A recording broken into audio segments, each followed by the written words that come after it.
the hour. In the headlines, SANU, NASU move to suspend nationwide strike. Federal government rejects fuel subsidy return, price controls. Army dismisses poor feeding claims in northeast operations. Police arrest suspect over abduction, murder of teen in Ogun. On the foreign scene, Iran-China hold talks as Hormuz tensions escalate. In sports news, Odemwingie warns NFF over push for foreign-born players.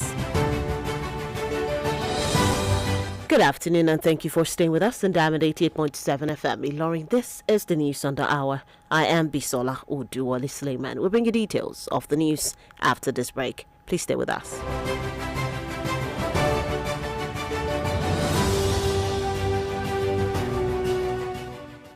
We often think that mental health breakdowns sound like this. I'm emotionally stressed. I'm emotionally downcast. I am so confused of all about life. But in reality, they can sound like this. Don't make assumptions that people are okay just because they laugh and they smile. Everyone is going through something. Check on your friends and be kind to everyone else. This message is reaching you from Diamond 88.7 FM, Ilorin.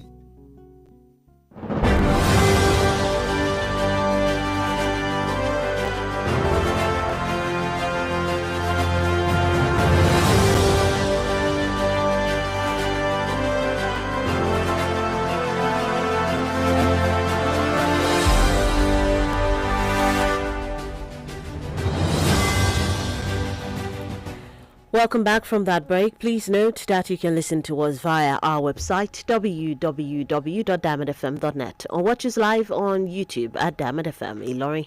Now the news in detail. Non-academic staff in Nigeria's public universities have moved to suspend the ongoing nationwide strike, raising hopes for the resumption of full academic activities across campuses. The decision was announced by the Joint Action Committee of the Non-Academic Staff Union of Educational and Associated Institutions, NASU, and the Senior Staff Association of Nigerian Universities, SANU, directing branches to begin processes for suspending the industrial action from May 11, 2026. The union said the decision followed a series of engagements with the federal government over unresolved demands, including the renegotiation of the 2009 agreement and welfare concerns. In a circular signed by NASU General Secretary Peters Adeyemi and SANU President Muhammad Ibrahim, they noted that the government had committed to concluding outstanding negotiations within 2 weeks of suspending the strike.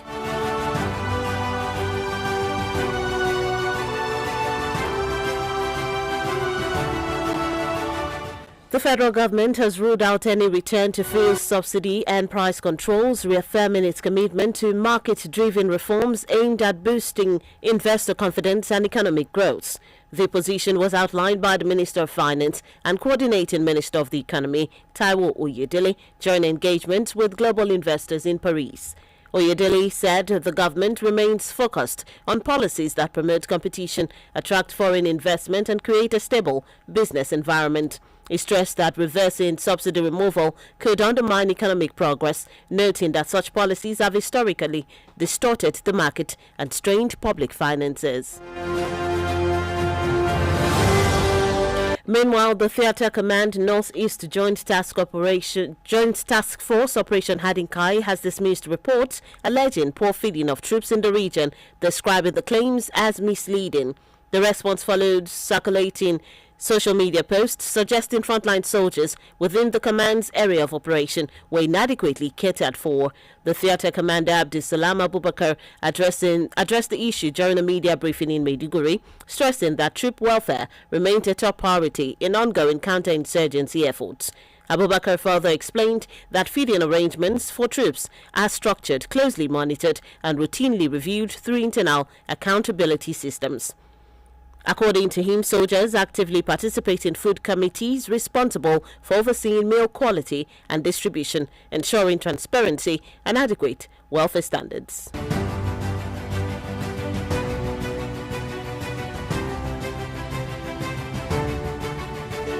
The federal government has prohibited recipients of honorary degrees from using the title doctor in official academic and professional settings, declaring such usage as a misrepresentation of academic credentials.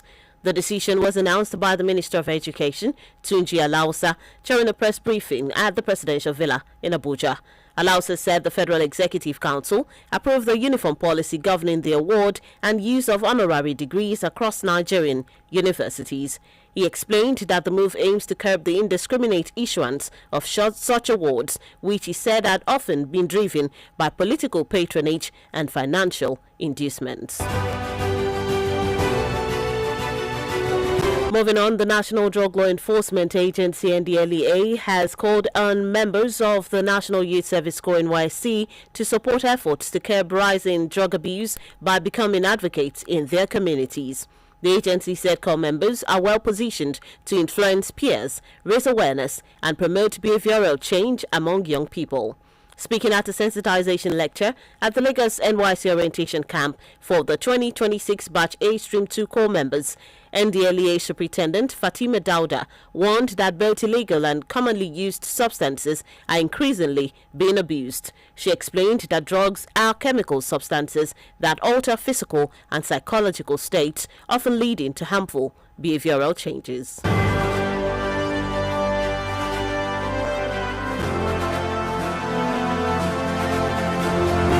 And to news in Kwara State, the Chief of Staff to Senator Sulieman Mustafa Prince Tunji Buhari has rejected recent poverty statistics attributed to the National Bureau of Statistics, NBS, on Kwara State, describing them as exaggerated and politically motivated. He made the remarks during an appearance on Diamond FM's Yoruba program, Ebawa Dasi. Buhari alleged that opposition elements are misrepresenting the state's economic realities to discredit the current administration. He argued that conditions would have been worse if the People's Democratic Party (PDP) had remained in power, adding that current reforms are steering the state towards recovery. He further maintained that poverty levels in Kwara are not as severe as portrayed, insisting that policies under President Bola Ahmed Tinubu offer the most viable path to addressing economic challenges. Operatives of the anti-kidnapping unit of the Ogun State Police Command have arrested a 30-year-old man, Bayegu Nathaniel, over the alleged abduction of and killing of a 16-year-old Agbaji Florence in the Ogijo area of Shagamu local government. The suspect reportedly collected a ransom of 500,000 naira before killing the victim and disposing her body in a nearby river. Police spokesperson Oluseyi Babasheyi said the arrest followed sustained intelligence-led operations after the victim was abducted on April 8, 2026. According to him, the command activated its anti-kidnapping response immediately and through coordinated investigations apprehended the suspect on May 2nd. The Commissioner of Police, Bode Ojajuni, expressed condolences to the victim's family and assured that justice would be pursued. And that's it on the local scene. The news on the hour is reaching you from Diamond 88.7 FM Ilori. We'll go on a short break. When we return, we'll bring you foreign and sports news. In foreign news, Iran, China hold talks has almost tensions escalate. We'll bring you that story after the break. Please stay with us.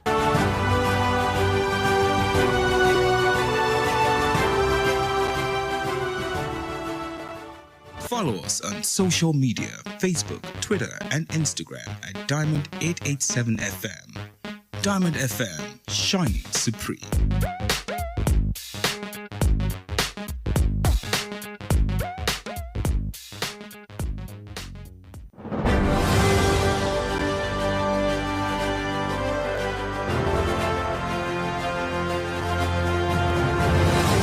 Welcome back from that break. If you're just joining us, you're listening to the news on the hour reaching you from Diamond 88.7 FM in Ilori. Before we went on that break, we brought you local stories. Now we move on to the foreign scene. In foreign news, Iran's Foreign Minister Abbas Araghchi met with China's top diplomat Wang Yi in Beijing on Wednesday as tensions rise with the United States over the Strait of Hormuz. The visit comes ahead of a planned summit between U.S. President Donald Trump and Chinese President Xi Jinping, scheduled for May 14 to 15. During the meeting, Arakchi described China as a close friend and expressed optimism that cooperation between both nations would strengthen amid current geopolitical tensions. He stressed that Iran would defend its interest in the ongoing negotiations with the U.S., insisting that only a fair and comprehensive agreement would be acceptable, particularly as conflict has disrupted global energy supplies. Wang, in response, urged both Iran and the U.S. to reopen the critical shipping routes and prioritize diplomacy.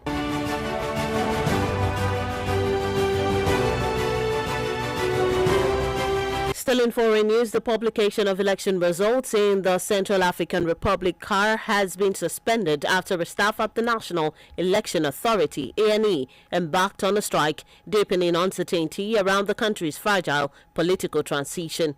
IT specialists at the Commission's data center have refused to release results from the April 26 runoff elections, citing more than 2 months of unpaid salaries. The delay affects nearly 70 constituencies and prolongs the wait for candidates, including former Prime Minister Anicet Georges Oduwole, a key critic of President Faustin Archange Touadera.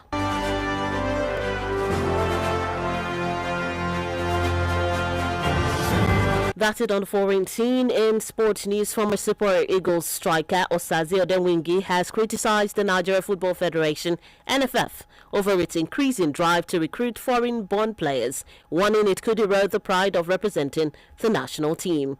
The ex-West Bromwich Albion forward said the current approach places too much emphasis on persuading dual nationality players to switch allegiance. The NFF has recently been linked with moves for players of Nigerian descent such as Michael Kayode, Caleb Okole and Kingsley Ehizibwe.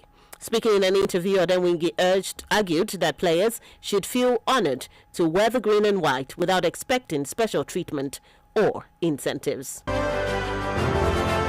Still in sports news, Chiamaka Nnadozie is eyeing the Golden Glove Award in the Women's Super League after an impressive debut season with Brighton and Hove Albion women. The Super Falcons shortstopper, who joined the club on a free transfer last summer, has recorded 6 clean sheets in 18 league appearances. The 28-year-old trails Ayaka Yamashita, Anna Hampton, and Fallon Tullis-Joyce, who have each kept 7 clean sheets this season. Nnadozie has also stood out individually, winning the league's Save of the Month award twice. That's it in sports news. With that, we've come to the end of the news on the hour for today. But before we go, here is a recap of the major highlights. Sanu Nasu moved to suspend nationwide strike. Federal government rejects fuel subsidy return, price controls. Army dismisses poor feeding claims in northeast operations. Police arrest suspect over abduction murder of teen in Ogun. On the foreign scene, Iran, China holds talks as almost tensions escalate. And in sports news, Odenwingi warns NFF over push for foreign-born players. Those are the major headlines that's brought to you this afternoon. Before we wrap up the news, we take a look at our Today in History segment. Did you know that on this day in the year 1889, the iconic Eiffel Tower officially opened to the public in Paris? Now you know.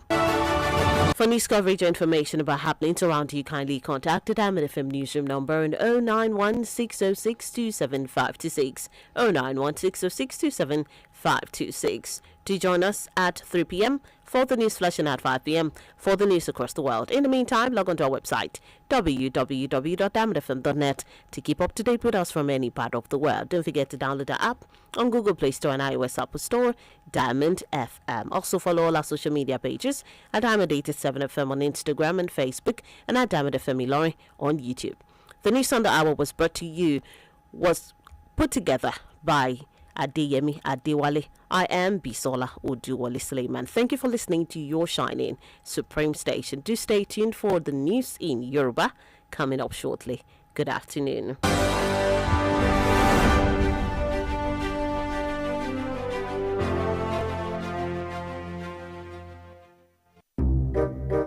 Relationships shouldn't be this